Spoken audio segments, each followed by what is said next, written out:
Hope you guys are doing well. Welcome back. So in this video, I'm going to show you that how you can delete your Doordash account. So let's start. So first of all, what we have to do, we have to write the simple sentence here, and then simply we have to press the enter.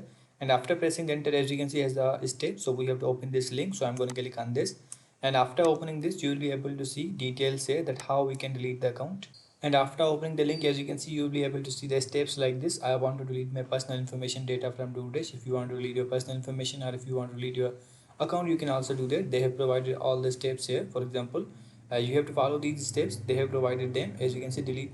So as you can see, we have to search for this, and now we have to press the enter. And after pressing the enter, as you can see, you will be able to see the link here, how to deactivate my Dasher account. So we have to click on this, and after clicking on this, the link will be open. So we have to wait for a few seconds until it opens. So as you can see, now it's open. How to deactivate my Dasher account. So we have to follow these steps. First of all, what we have to do, we have to uninstall the Dasher app and reply stop texting. If you want to stop these notifications, you can also do that. As you can see, now firstly we have to read this carefully. We are said to see you, but certainly respect your decision to stop dashing.